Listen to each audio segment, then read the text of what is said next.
Hello, Michael. Thank you so much for being a part of the dialogue series on Conscious Stockholm. As a sustainable Hello. urban development researcher, author, and consultant, amongst many other hats that you wear, from all that I can gather, your work is an exemplar of conscious design. I'm curious to know more about the what, why, and how of you came to be this visionary leader who's leading the global discourse on the future of public places. What specific aspects of your education, lived experience, and professional ambition led you to start and sustain all of these efforts across decades now? Well, interestingly enough, I started out in music, not in architecture or urbanism.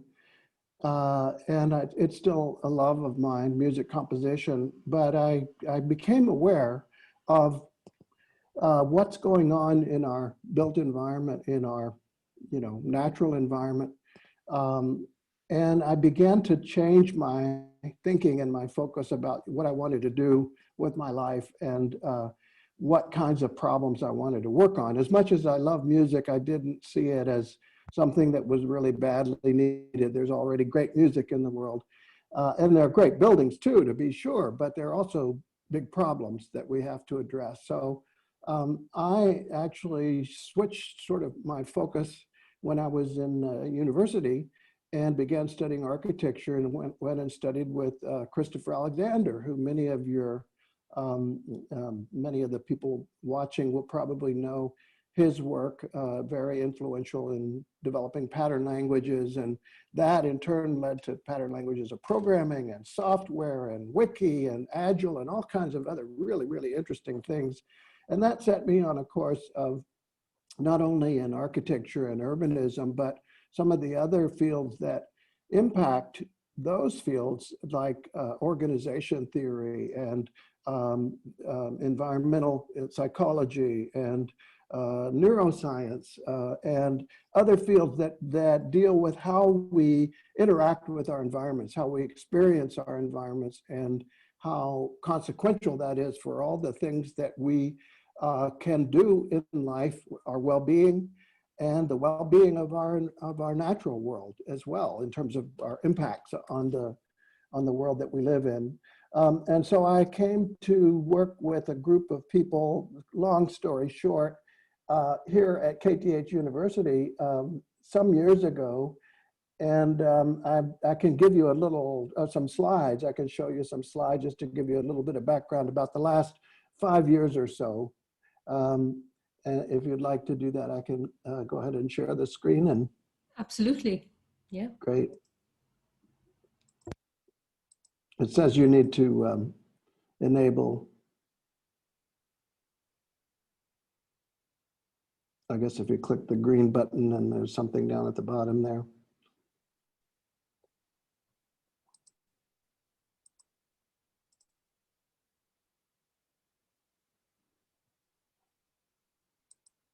There we go. So as I mentioned, let me get this started. As I mentioned, I'm here at KTH University in a little research center called the Center for the Future of Places.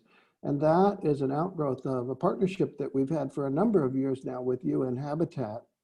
And we've been working with really interesting people, like the person at the upper right there is one of my old professors, Galen Krantz, who's an environmental psychologist, and a number of other really interesting folks dealing with especially how public space shapes our experience of the world and our ability to interact with one another and our ability to get the resources that we get from a city, from being in a city, from building a city.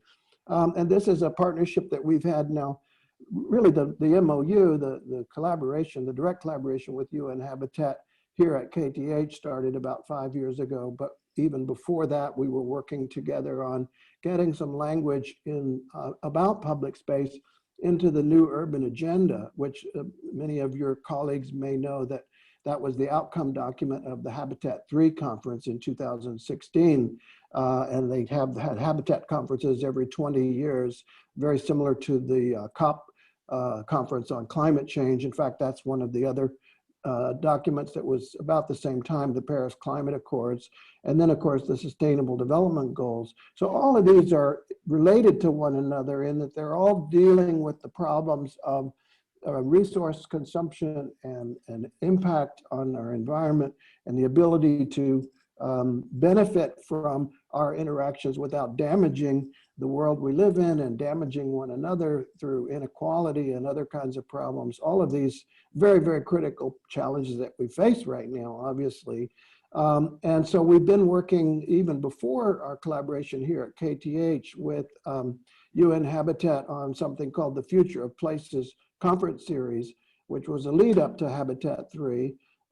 And bringing together a lot of people over about 4 years, 1,500 researchers, practitioners, officials, and activists, and looking at the issues of public space in particular and how we experience public space, how we structure public space, how it conditions our ability to interact and consume resources and live in cities and get the benefits of cities.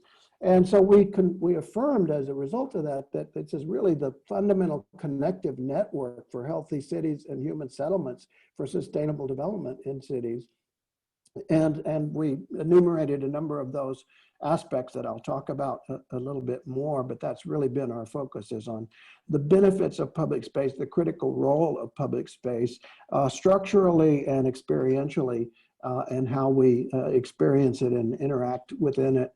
And so, as I said, the center here at KTH is an outgrowth of that, really focusing on how we do research into practice, how we move forward from Habitat 3 and all these great principles that are embodied in the New Urban Agenda, but the principles don't mean anything if we don't implement them. So how do you implement them? How do you translate research into practice? How do we translate knowledge into action? And goals into achievements and outcomes. So that's very much our focus. And this is at a moment historically, I think everyone watching this understands that we have unprecedented rapid urbanization going on around the globe, even in spite of the COVID pandemic, in some ways even exacerbated by the COVID pandemic. In some areas, growth is continuing and even accelerating. And it's explosive growth in many cases of informal settlements with their many challenges of sanitation and equity, safety, and so on. And also market rate development, which has its own set of problems with high emissions and high consumption, high depletion of resources, not really, creating a lot of problems, a lot of externalities like high emissions, greenhouse gas emissions, and so on. And in both cases, we're failing to fully provide what cities can provide, which is the opportunity for a human development without catastrophic impacts on either the natural environment or human populations. And so, well, as my friend Mike Batty and his colleague Peter Ferguson said, we need to think of the city as a kind of contact system, as a set of interactions and flows that allow us to have opportunity and creativity and interaction and innovation, and to be able to create human development, beneficial human development that's not doesn't carry catastrophic impacts, as I said before. And public space plays a key role in that. It's really the physical system of the city that connects us in public space and through public space. All our private spaces are connected that way. They're also connected through data networks and transportation systems and all the other systems, but that foundation is really the spatial networks, the streets, the squares, the parks, and the other public space elements of that public space system. And so as this goes back to the work of Jane Jacobs, the great scholar, I think everyone knows, I hope knows, talking about how wide choice and rich opportunity is the purpose of cities, and it's a fluidity of use and choice and the opportunity to draw skills, materials, and so on, that this is really what cities are. This is why we build cities at all. And we come to cities to get access to this great sort of catalytic engine of development and growth and so on. And so we can think of cities that way and public space systems that way as engines of human well-being. And how we do that without creating these horrible negative impacts is very much the question of the day. Then we can see some really important lessons in many examples from, around the world, and historic examples and so on. The importance of the street network as a connective network that creates economic spillovers and opportunities for development. This is in Oslo a few years ago. And cities understood as these kinds of interconnected networks, like the capillary networks of a leaf, very much like that actually, that give us that kind of flow of nutrients across the surface of the leaf. And that, again, the public space networks are the foundation of all the other networks, the private networks and the data networks and the electronics, all the rest of it. And that's what also gives us the enormous benefits that we get from cities in general, and also from public spaces, from the visual delights and psychological pleasures, the restorative psychological benefits, the health benefits, walking, exercise, interaction, all these other things. So we've been doing a number of things to try to document and share that knowledge. One of them is to compile a database on the research that's already been done on public space. And there's a lot of it, but it's very fragmented all over the place, as many of your colleagues will know. And part of the big challenge we have is to try to consolidate that and create a more of a consilience of knowledge about public spaces and about how these phenomena are actually working and should be working. And as Jean-Claude says, without public space, maybe you don't have a city at all. This is the homepage of the database, by the way, called terrapublica.org. And then, so that's one of the projects that we're doing. Another one that I'll just describe briefly is some of my own work on the property of symmetry in public space. And I'll describe what I mean by that. It basically goes to the question of how the insights are emerging from the sciences about the importance of our built environment and particular characteristics within it, especially particular geometric characteristics, the shape of public spaces, the way we experience them, the visual structures, the experiential qualities of how we react to and move through our spaces, and how that affects us emotionally and cognitively and in other ways. And how does that relate to the characteristics of diverse architectures across human history? As it clearly there are many examples that we can study and learn from. And then is there a relationship between these historic characteristics and what might have caused these characteristics to radically diminish in the last century or so, or half century, as my work has shown, and what does that mean for the future? And the characteristic that I'm particularly interested in is the mathematical property of symmetry. Now, a lot of people think of symmetry as just the idea of left equals right, but symmetry is a much deeper concept in mathematics and in physics than that. There are many other kinds of symmetry than just the left and the right. So I've been looking at the impacts of symmetry in architecture and urbanism and the structures that we move about through and we experience. And the role of healthy places, which turns out to be very, very important.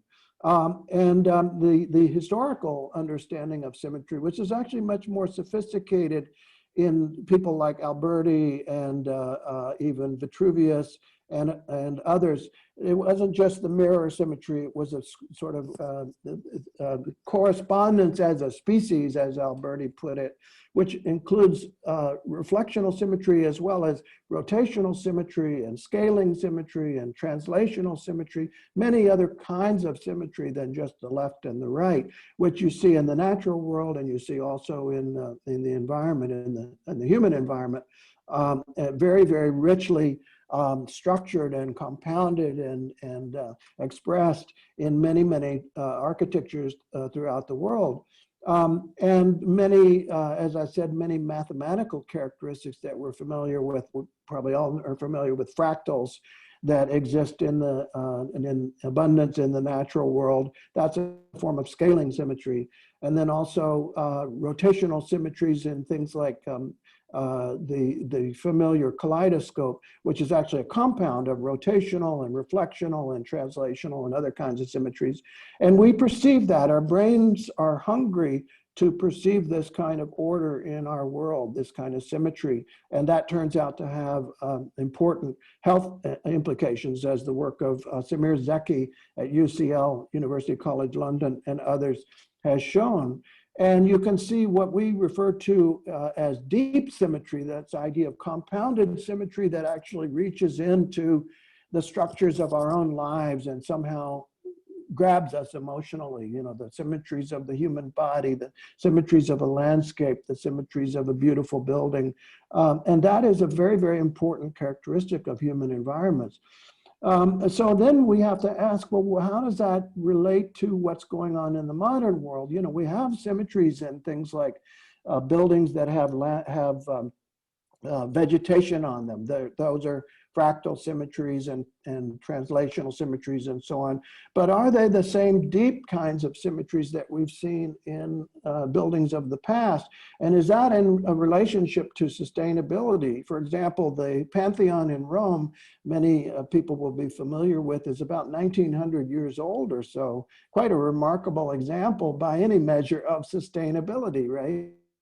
Well, how is our work on sustainability, sustainable building, comparing today? Do we need to ask some tough questions about whether we're really creating the kinds of deep symmetries that cause people to cherish a building and protect it and sustain it and build on it and use it for many different things, as has happened with the Pantheon? And I could give many other examples as well. I think these are all questions we have to ask about what's going on in our contemporary environments and our contemporary practices. And as I said before, Samir Zeki and others have found a very clear relationship to human health and well-being that also carries important consequences when you're thinking about how to improve the quality of life for people. And examples from, again, from different architectures around the world that aren't necessarily European, like this Asian example on the right. This is actually a Japanese temple built in Hawaii. But many, many examples of this compound symmetry that you see all over the world. So that's one really interesting project that we're continuing our work on currently, and would love to hear from colleagues who might also be interested in this kind of work. Another one is related to that, which is the work I mentioned I studied with Christopher Alexander, and we've been working with some of his colleagues. I'm a former colleague of his, and Nikos Salingaros and others on developing some new applications of some of his ideas. For example, the guy who developed Wiki was using pattern languages in software and developed the Wiki as a tool to share pattern languages. So we developed the project of putting a new pattern language on a wiki, and we're developing that as a kind of prototype project that we launched at the World Urban Forum. That's another one that's a partnership with UN Habitat. And we also have been developing new patterns that relate more to the contemporary challenges that I mentioned before, rapid urbanization, informal settlements. And you can see in the example, well, I'll get to the example in a minute, but just to say, I think most viewers probably know the book A Pattern Language, which is actually from the 1970s. It's considered a kind of classic in the design world. Some people think of it as criticize it for being limited, and maybe that's a fair point, but it overlooks the fact that the pattern language methodology has been used in incredibly diverse applications, including Wiki and Wikipedia, including pattern languages of programming, including agile software, and many, many, many other applications across many fields of expertise. And in some ways, you might say that the world of architecture has been languishing in the world of gaming, in the world of wiki, as I mentioned, in the world of operating systems, the COCO language, and many, many other fields as well. So what is it about pattern languages as a sort of logical idea, a logical structure? And I think it relates very much to the work that some of your colleagues are doing, which is the understanding of how complex adaptive systems shape our interaction and our experience with the world, and how we can measure that in something like neuroscience or something like network theory, network science, and how we can use these sort of overlapping networks as object-oriented structures that preserve some of the contextual interconnections that we need to have if we're going to work with networks and work with complex adaptive systems effectively. And this is really what Alexander's work has been all about from the very beginning, how we sort of recapitulate what he called the unself-conscious processes of how people worked in whole systems in traditional environments, and try to translate that into the technological world today and get some of that same interconnectedness, that same sort of network connectivity and whole systems approach, a web way of thinking, as Jane Jacobs referred to it. So I've been working with Ward Cunningham, who is the guy, one of the people who took forward the pattern languages of programming, a pioneer in that field, and also the inventor of Wiki and a consultant to the Wikipedia folks. And we've been developing this, as I said, this new pattern language approach that we launched with our colleagues at UN Habitat at the World Urban Forum earlier last year. And this is what it looks like on the desktop of the Wiki, the Wiki version of the pattern. And again, you see growing regions, patterns of scale, street patterns, shared space patterns, and so on and so forth. And again, how do you implement the new urban agenda? There's language in the new urban agenda for working together in peer-to-peer learning using open, user-friendly, and participatory data platforms. And that's exactly what we're trying to do here, is we're trying to create data platforms that can allow people to collaborate and share their knowledge about how to shape public space, for example, and to translate that into the new urban agenda, for example, and getting citizens to participate in the shaping of their own environments more effectively, not just as NIMBYs or as people who are sort of tokenistically involved in the process, but in some sort of subsidiary way that is meaningful and effective. So anyway, I don't want to take too much time on this, but just to show you what some of these patterns are. As I mentioned, they're part of the current challenges, the new challenges about geometric patterns, about biophilia, some of the insights from neuroscience, some of the insights from symmetry and group theory, and many other fractal patterns. There's scaling symmetry again, human scale detail, and many of the other patterns that relate to, as I said, the current environment of challenges that we're facing today with rapid urbanization and informal settlements and all the other things. There's many, many different patterns on those topics as well. So the new technology, the Wiki version of the pattern, allows people to add their own patterns, to edit patterns that they want to change and customize, to adapt those patterns to their own conditions, to share patterns between different communities, to do new things like data analysis and scenario modeling and other things, numeric calculations, make field measurements, for example, with a handheld unit, or function as apps. Pretty much anything you can do on an app, you could incorporate into a pattern in this technology. And it's a federated wiki technology, which means it's not just one institution like Wikipedia, it's many institutions that can work together, more like the way science operates, for example, as a network of institutions or a federation of institutions. So you can go online and play with it at npl.wiki. You just type that into the browser and it should open for you. Click on the little enter sign down at the bottom, or you can find the book on, most of the online bookstores. We would love to hear from some of the people who are interested in these topics and begin to talk about how we might be able to work together. So that's it for me for the overview of what we've been up to for the last few years.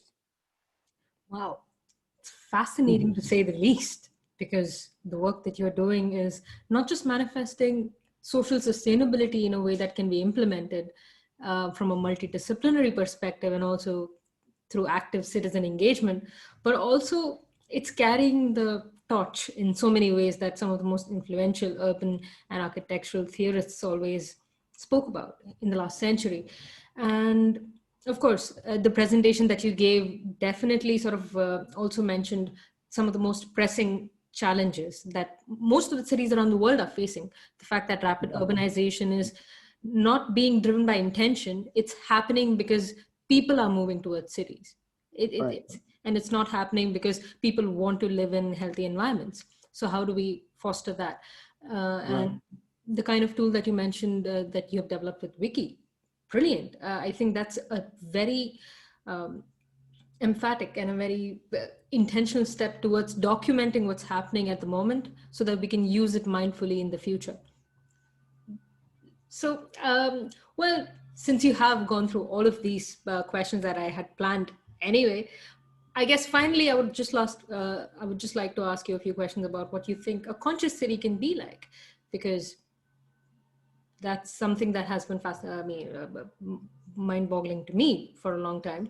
So my question is, can there be a universal and a shared understanding of what makes a city or a space conscious? Or is it all too inscrutable and mysterious in some sense and subject to serious differences in culture, socioeconomic realities and political realities that shape it? Can there be a universal conscious city? If yes, then what does it look like? And if not, how do we achieve this in the future, in the coming times together? You know, what I think we're all grappling with in one way or another is the challenge of complexity, complex adaptive systems, and how we deal with them. They've been with us forever. You know, the natural world is complex. But what we've done in the last century, let's say, or half century especially, is we've created our own complexity and our own forms of disorder actually in that complexity. And we're struggling mightily to manage that. You're talking about how people are coming to cities and all these things are running away from us, the economic forces and the technological forces and the things that are happening on social media right now with polarization and people in bubbles and not being able to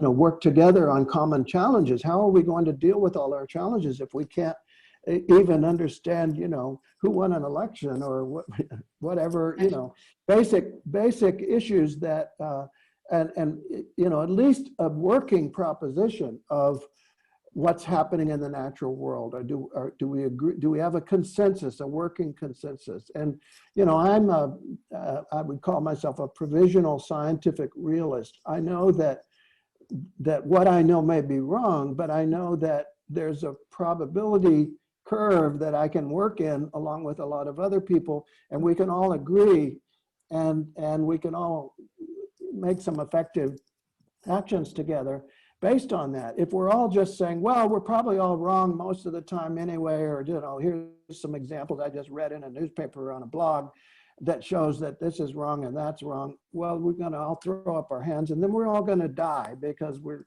going to be selected out evolution for being unintelligent creatures ultimately. And that's not what we want to do, obviously. So I think, you referred to some of the thinkers in urbanism and in other related fields. Jane Jacobs certainly looms large in my own work, and Christopher Alexander, Kevin Lynch, quite a few others. And also people in the sciences and in philosophy of science, Alfred North Whitehead, for example, Renee Tom, a really brilliant person, some of the people working on complex adaptive systems. And I think what they've done is they've shed light on the nature of our challenges. I mentioned briefly that Chris Alexander, when he talked about something called the unself-conscious process. And what he was alluding to was the fact that when human systems were simpler in many ways, um, we were still able to deal with complexity in a pretty remarkable way because we were unself-consciously creating these complex adaptive systems. We were just iterating, you know, like the way termites create a complex colony through stigmergy, for example, or, you know, all these sort of unself-conscious processes. Now we are in a world that is technological and inherently self-conscious. And the challenge is that we must create self-conscious processes that do the same thing. Yeah. And that's very hard to do because we are mired in a much more sort of simplistic way of thinking about the world that is actually about a century old or so.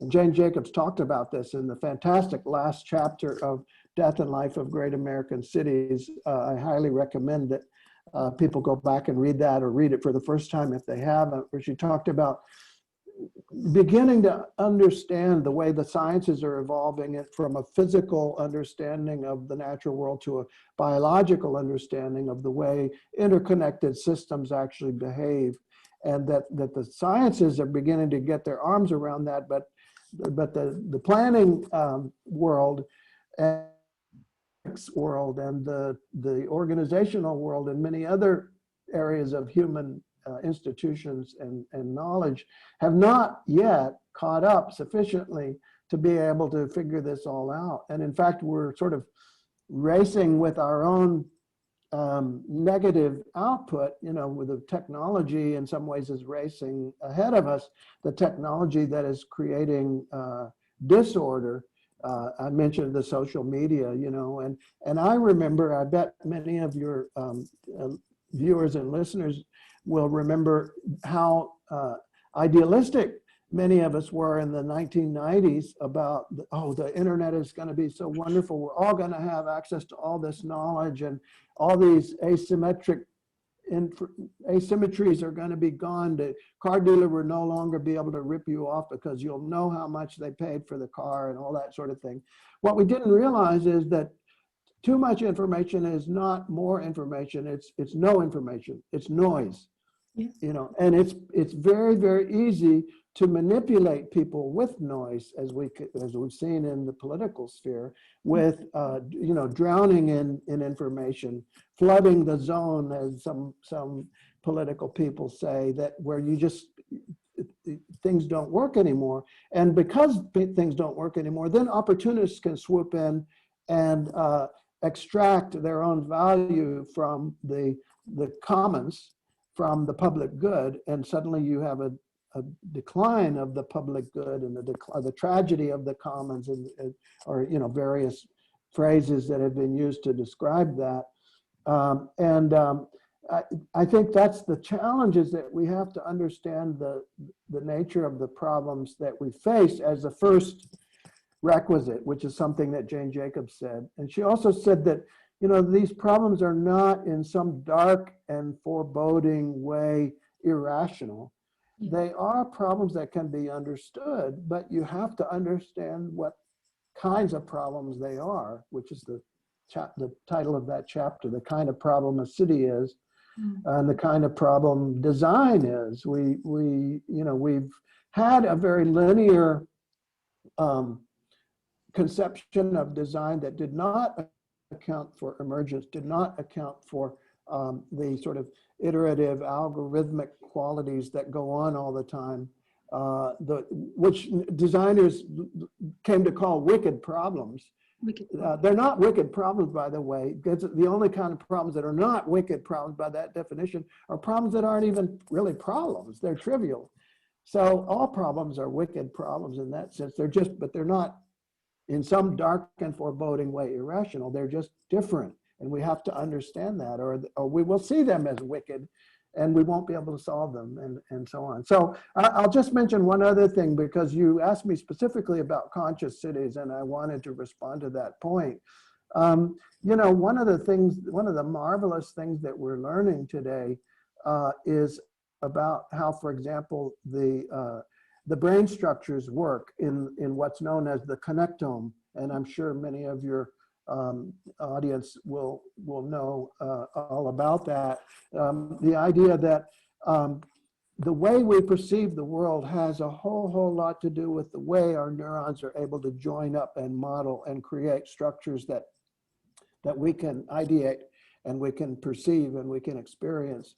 And that is really what consciousness is in many ways. You know, when you study a person who is coming out of sleep and becoming conscious, the fleeting little patches of activity come to sort of join up and create a larger sort of unified cloud of consciousness, right? And so that's what happens in the human brain, which is now what we understand as the complex interconnected network of the brain related to the complex interconnected network of the protein structure called the proteome, and the complex structure of the genetic network called the genome, right? So that's the genome, the proteome, and the connectome of the brain. And I think, and I've written about this actually, that there is an urban connectome in cities. And that the interconnections that exist in the city, not only our own awareness, but the stigmergy, the patterns of connection and information that we lay down in the physical world, the symmetries, right? Symmetry is information, many physicists have argued. The symmetries, the information, those are the connectome of our cities. And I think that to me is what conscious cities really are. And therefore, if we want conscious cities to be more cognizant, so to speak, of the problems that they face and the ability to solve them in the same way that we want ourselves to be cognizant of problems and understanding them, you know, using science, using a process, a peer-reviewed process, a process of reconciling information and evolving and iterating and improving. That's the way Wikipedia works. It gets smarter over time. Then we need cities to do that too. And we need to find processes that in a way not only mirror our own interpersonal processes, but extend our interpersonal processes into the city, so that, for example, if we have institutions that are structuring the neighborhood, and we've done some work on neighborhood design centers that might be resource centers, and maybe they would use pattern languages. We actually did some work on that down in New Orleans after Katrina, as a way of helping with some of the challenges of you know, rebuilding after the hurricane. Because again, that was a classic example of all the things we were talking about. How do you do that at the neighborhood scale? Maybe that's what we really need to do, is we need to build those institutional structures and those resource structures, those tools and strategies, and that is very much what we're trying to do with the pattern language approach right now, as one perhaps prototype, and maybe we think you know, model of how to do this in the right direction. So I think what you're doing with conscious cities is very much the question of the day, you know, and I'll just add one other point, which is that I think we have to be careful. I'm not the only one who said this about the smart cities model and about data, because you know, I could spend our whole time together talking about the perils of data and smart cities and garbage in, garbage out, and who is actually controlling the system, and you know, whose goals, and all these other questions that many other perceptive people have raised. But I'll just close with one observation, which is from the great Herbert Simon, another person who was very influential in my thinking. He talked about design. He said, everyone designs, which is, the first two words of his definition, which is great, because I think everyone does design, who seeks to change existing conditions to preferred ones. Mhm. And so that's a really, you got to think about that for a minute. It seeks to change existing conditions to preferred ones. What you realize is, first of all, that's a really nice, elegant definition, but it's also a definition that raises many more questions than it answers.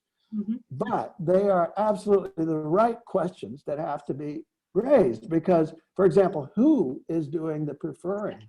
How do they know what they prefer? What happens if their preference changes along the way? How do they know what the existing conditions are? How do they know how to change the existing conditions effectively in the context of all the other things going on, and so on and so on. So I love that definition, and I think it's, as I said, raises all the right questions.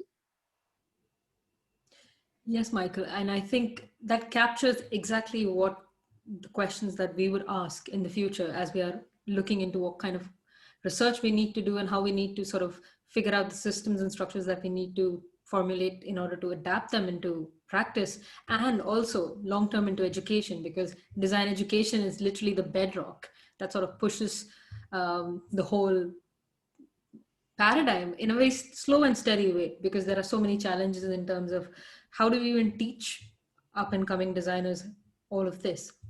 Do we go with the kind of humility that scientists operate with?